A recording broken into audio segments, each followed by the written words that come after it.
The stars stretched endlessly into black.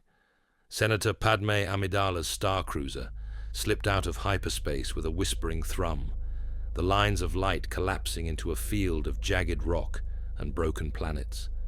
The Navi computer chimed softly, recalculating trajectories as fragments of shattered worlds drifted lazily, their surfaces scarred as if by ancient wars.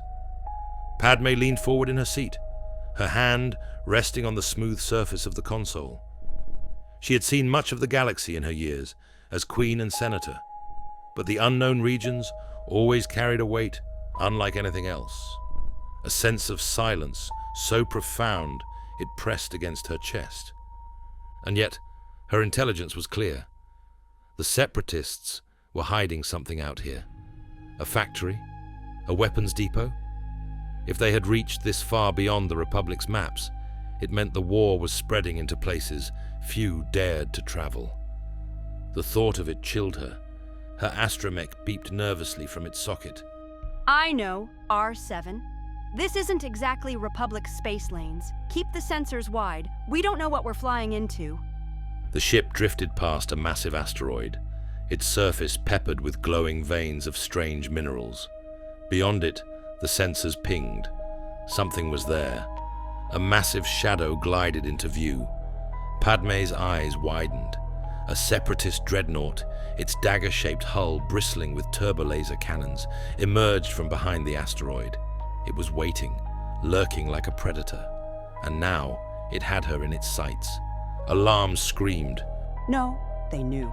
The comm crackled to life with a metallic hiss. Unidentified vessel. You are trespassing in restricted Separatist territory. Prepare to be boarded. Padme's heart pounded. She had expected danger, but not this. Not a warship lying in ambush. She had to think fast. R7, prepare evasive maneuvers. Send a distress signal, any frequency you can. The little droid squealed and extended its transmitter. The star cruiser pitched hard to the left, skimming the edge of the asteroid field, as turbo lasers lit up the void. Green bolts of plasma scorched past her cockpit, one slamming into her shields. The entire ship rattled. Hold together! Come on! She threw the controls into a dive, weaving between asteroids. The dreadnought lumbered after her, its cannons pounding. Another blast clipped her port engine. Sparks exploded across the console. Her ship rolled violently, grazing a jagged rock formation before she wrestled it back. The dreadnought launched vulture droids, their wings unfolding as they screamed toward her in formation. The comm lit again. Senator Amidala of Naboo, you are now property of the Confederacy of Independent Systems. Power down your engines or be destroyed. Padme's stomach dropped. They knew exactly who she was. This wasn't chance. It was a trap. Palpatine was right. They wanted me out here. Her mind raced. Capture meant the Separatists would use her as leverage. She couldn't let that happen. Not again. The vulture droids descended, laser fire hammering her shields. The controls jerked under her hands, metal groaning. Warning lights bathed the cockpit in red. R7, reroute power to engines. We'll try to break the blockade. The droid chirped compliance, diverting everything into thrust. The ship roared forward, engines flaring. For a moment, it seemed like she might slip past the dreadnought's shadow. Then a blast ripped across her hull. The ship lurched. Consoles blew apart in showers of sparks. The viewport cracked.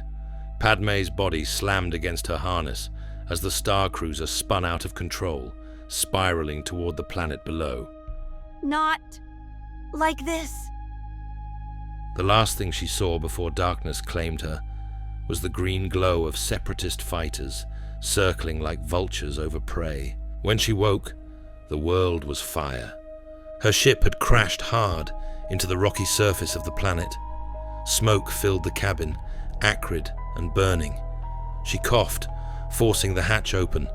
The landscape stretched in every direction, jagged cliffs, rivers of molten rock glowing faintly in the distance. The air was heavy, toxic, but breathable. R7 was sparking beside her, half crushed from the impact. Padme pulled herself to her feet, her senatorial robe scorched. She staggered out onto the cracked stone. Above, the dreadnought descended slowly, ominously, like a beast closing its jaws. Dropships peeled away from its belly, engines howling as they cut through the air toward her. She had minutes, maybe less. Her blaster was gone, the ship ruined. She had no way off this world. But Padme Amidala was not a woman who surrendered easily. If they want me alive, they'll have to work for it. She ran for the cliffs, boots scraping against jagged rock. The dropships touched down in the distance, columns of battle droids marching into the dust. The hunt had begun.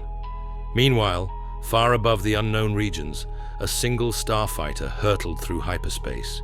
Its pilot leaned forward, eyes burning with urgency. Anakin Skywalker hadn't told the Council the truth. He hadn't told anyone. Padme was out there. He could feel it, through the Force, through the bond he could never admit, and she was in danger. He clenched the yoke tighter, anger simmering in his chest. If they'd harmed her... The Navi computer chimed, pulling him back.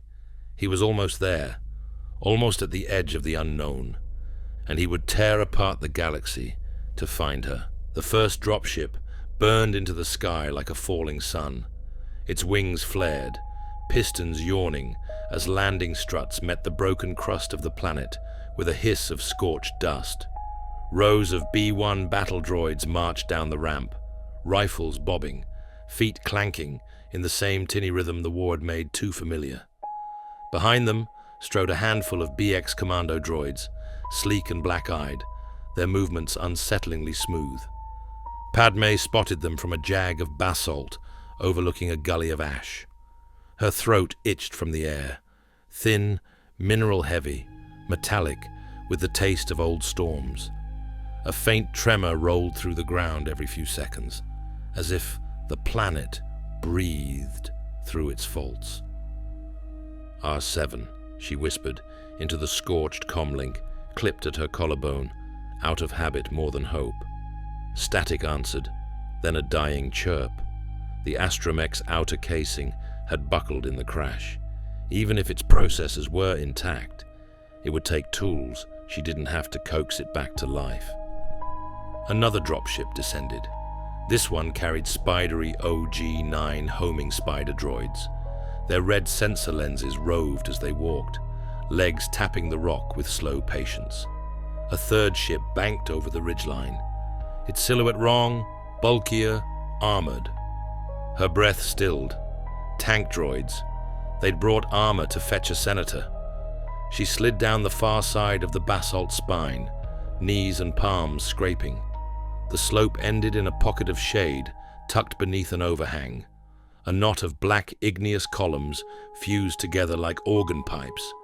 The view slit to the field below, perfect for counting, not so perfect for shooting. She had no blaster anyway. You heard the tactical droid. She's valuable. Don't destroy her. Stun only. Spread thermal sweep every 10 meters. She won't. An explosion snapped the sentence. The ground bucked. A pillar of dust and copper fire blew out from her ruined ship. Hope flared and died just as fast. It was only the reactor purge finally caving in. Nothing she'd said. The droids reeled and then regrouped. Mechanical minds never distracted for long. Padme closed her eyes for a heartbeat, then moved. She traced the shadow line, staying low, using the pattern of basalt spines as cover. The planet's geology worked for her.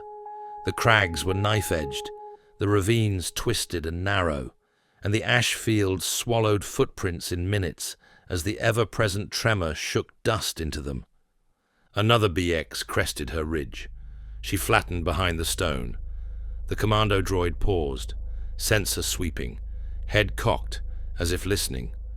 Padme counted 3 beats, then threw a fist-sized shard of stone as far left as she could manage. It skittered and clacked down an opposite gully. The BX leapt toward the sound. She ran. Below, a tactical droid in a crisp grey carapace observed the valley through binocular optics. 3 search phalanxes. Sector Theta. 3 might conceal a lava vent. Do not ignite explosives near it unless you want to replicate the last cruise. Mistake. Padme darted through an alley of rock into a shallow basin. At its center, the ground sagged to a circle of black glass, a geothermal mouth, sealed or sleeping. Her boots ticked across the slick surface. Heat breathed through hairline cracks, fogging the air with a sour, sweet smell like metal rain. She crouched and pried at one of the fractured seams. Heat licked her palm. If she could vent it, she could make a barrier or a trap. She swallowed. Bare hands, no tools, hostile army closing in. She pressed anyway, teeth gritted, nails slipping. Need a fulcrum, a bar, a BX's shadow fell at the lip of the basin. Senator, you are advised to surrender. And you're advised to walk away. The BX's rifle centered on her. 4 more commando silhouettes joined it. The basin's rim sparkled with gunmetal and black optics. The tactical droid called from beyond, satisfied. Preserve the cranial unit. The rest of her is negotiable. Padme's mouth went dry. She exhaled, slow, measured. Then she smiled, the diplomat's small, disarming smile that had outmaneuvered entire committees. She stamped her heel into the crack. The world screamed. A white lance of steam blew out from the wound. The glass webbed, then shattered inward. The basin vomited scalding air and a geyser of grit. Commando droids on the rim reeled, optics fogging, servos shrieking as heat hit sensors calibrated for temperate atmospheres. Padme dove, rolling behind a fallen column as the geyser mushroomed, then settled into a furious hiss, a vent newly awake and angry. The tactical droid snapped. Blue rings spat into the fog. Padme ran through the steam, into the mouth of a ravine. Stun bolts splashed the rock behind her in azure bursts. She hurtled around a bend and slammed into a wall of shadow. No, not a wall. A tank droid. Its chassis filling the passage. Cannon like a blunt snout. It turned with snake-quick grace, barrels rising. She threw herself flat. The cannon hummed, searching for her heat signature through the fog. Its crew, the tank droids didn't have crews. They were crews. A BX vaulted the tank's chassis and landed in front of her, rifle leveled. "Yield," it said. Padme stared up at her own distorted reflection in its glassy visor, and for a heartbeat saw Anakin there, storm-eyed, unyielding. She set her jaw. Not today. It raised its rifle. A distant whistle cut the sky. The BX glanced up. The tactical droid said, very softly, Unknown contact. The whistle sharpened into a scream. A streak of light knifed across the clouds, then split into 4. Vulture droids clawed after the streak, formation untidy, as if chasing a thing they barely believed was there. The streak wove between their fire and rolled into a dive so tight it folded physics into its wake. Padme's heart leapt. She knew that signature recklessness, like she knew her own name. Anakin? The tank droid swiveled to target the sky. The BX flicked its aim from Padme to a descending fireball. The tactical droid started to bark orders and was cut off by a sonic boom that ripped the valley's air inside out. The starfighter skimmed the ridge, kissed it, and used the shockwave to slingshot down the ravine. The tank droid's cannon charged, too slow. The starfighter's cannons spat a tight brace of fire that blew the tank's sensor mast apart and seared its cannon to slag. It shrieked in a pitch no living ear wanted. Padme was already moving, while droids recalculated their entire worldview. She sprinted past the stunned BX and dove through a fissure too narrow for metal skeletons. Stun fire sizzled against the stone behind her. She didn't see the starfighter pull up into a half corkscrew, shedding a vulture on the rocks like an uninvited passenger. She didn't see it flicker in and out of visibility as it rolled through heat haze. She didn't see R2-D2 in the astromech well, spinning his head and hooting triumph. She only heard the familiar, furious hum of a man who refused to arrive 1 second too late. Anakin's knuckles were white on the yoke. The fighter bucked as it roared along the ravine's line, red warning icons stacking like angry stamps on his HUD. R2, slow spread on the rear foils. We're going to lose the port stabilizer if we... R2 wailed and dumped power from the shields to the port wing. The fighter settled, but the vultures were on them again. Systems rebuilt on the fly. Separatist control algorithms ruthless. I see them, R2. He let the Force lay its cool hand on his mind. The world simplified. The clutter fell away. Vectors, trajectories, gaps in the mess of stone and steam. That was all. He rode the ravine's sick lung-like rhythm, timing each tremor so the fighter's nose came out exactly where it needed to be, in the 1 cubic meter of safe space between falling rock and converging fire. Hang on to something. He told 2 Rand, useless advice for a droid that could magnetize his feet. Fire stitched the air where his cockpit had been a heartbeat earlier. He rolled the fighter and bounced a pair of laser bolts off a glassy plane of basalt, letting reflection do the impossible. The bolts caromed at an angle, taking a vulture in the belly. It pinwheeled, torn in half by a canyon tooth. R2 chittered in outrage and delight. Yes, I meant to do that, Anakin said, grinning despite himself. Then a shadow fell over the ravine, a new kind of shadow, smooth and elegant, not Separatist, not Republic. The fighter's alarms sang a different pitch. Target lock, unknown source. Anakin's grin vanished.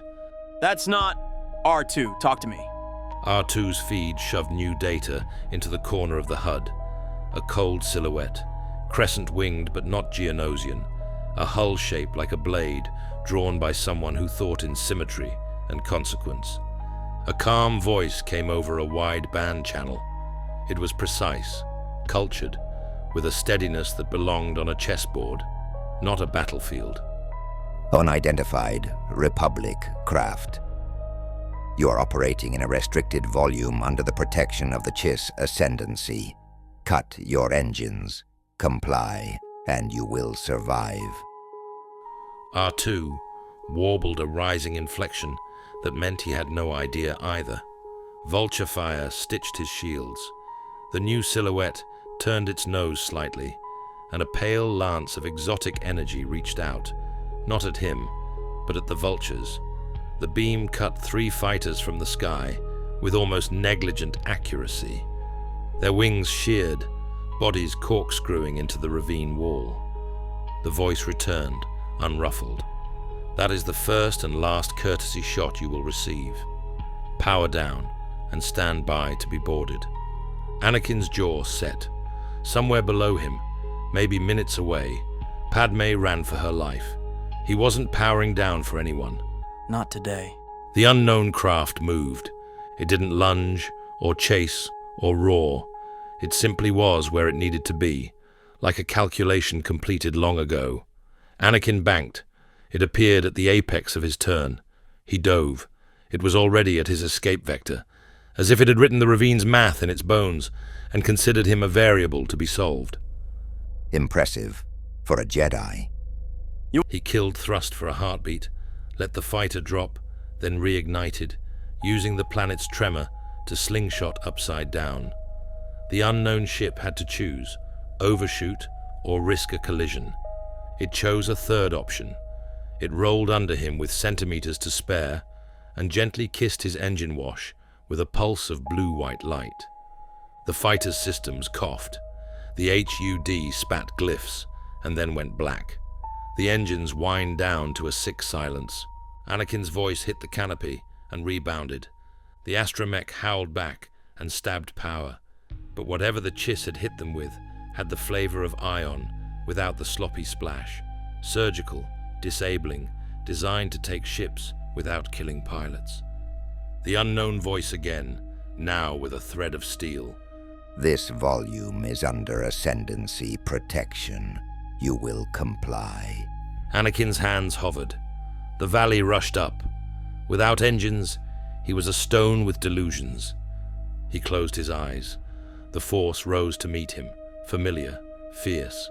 He let go of panic, not because he believed in serenity. He did not. But because panic was slow, and he did not have time to be slow. R2, auxiliary to attitude control. We're going to fall exactly where I want. The fighter shuddered. He trimmed the fall, turned it into a crooked glide, threading steam and stone. The unknown ship slid a tractor beam over him like a net. He felt the tug. The beam was polite. It did not yank. It persuaded. Anakin bared his teeth.